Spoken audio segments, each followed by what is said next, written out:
सबसे पहली स्टोरी की तरफ हमारा खतरनाक तरीन हथियार, एक ऐसा हथियार जिसने पूरी जंग पलट के रख दी, जिसने तबाही फेर के रख दी है। क्या है ये आपको बताएंगे आज की अपनी पहली स्टोरी। अच्छा, इस तरह है कि जब भी फिजाइया की सूरत होती है तो फिजाइया के अंदर क्योंकि बहुत सारे कंपोनेंट्स होते हैं, बहुत सारे आपके पास जहाज होते हैं, बहुत सारे आपके पास वेपन्स होते हैं, उन सबको सिंक्रोनाइज करना, एक जगह इकट्ठा करना, एक कम्युनिकेशन सिस्टम के अंदर परोना, ये बड़ा डिफिकल्ट होता है। और अमूमन मुल्क जो होते हैं इस चीज़ के अंदर परेशान होते हैं। मतलब फर्ज करें कि जो इंडिया है ना, उस राफेल तैयारे खरीदे, जब राफेल तैयारे खरीदे और नीचे उसका जो रेडार सिस्टम है, वो राफेल तैयारों का उस रेडार सिस्टम के साथ कम्युनिकेशन एक लिंक क्रिएट नहीं हो रहा था। यही वजह थी कि जब राफेल तैयारे गिरे और बहुत डिबेट अगर इंडिया के अंदर शुरू हुई तो इंडिया को यह बताया गया कि आपका जो रेडार सिस्टम है वो क्योंकि इसके साथ सिंक्रोनाइज नहीं हो रहा, इस वजह से कम्युनिकेशन गैप पैदा हो रहा है और आपको चाहिए कि आप जो अपना पूरा ग्राउंड सिस्टम है उसको तब्दील करके राफेल से ये भी खरीदें ताकि दोनों जो है ना आपस में लिंक हो सके।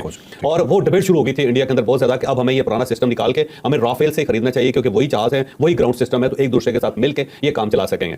अब पाकिस्तान के अंदर इस तरह है कि पाकिस्तान के पास मुख्तलिफ ब्रांड के जहाज हैं, मतलब F-16 है, अमेरिकन ब्रांड है, अमेरिकन सिस्टम है, फिर इसके साथ J-10 है जो ज़ाहिर चाइनीज सिस्टम है, और साथ ही JF-17 पाकिस्तान और चाइना ने मिलकर बनाया। इसके अलावा मिराज है पाकिस्तान के पास। तो ये मुख्तलिफ ज़ाहिर ब्रांड्स हैं, मुख्तलिफ मुल्कों के ब्रांड्स हैं। और नीचे जो ग्राउंड सिस्टम्स हैं वो भी मुख्तलिफ मुल्कों के, हमने जर्मनी से खरीदा, हमने चेक रिपब्लिक से खरीदा, हमने अमेरिका से खरीदा हुआ है, हमने चाइना से खरीदा हुआ है। तो ये जो सारे नीचे रेडार सिस्टम है, और इटली से भी हमारे पास एक है सिस्टम।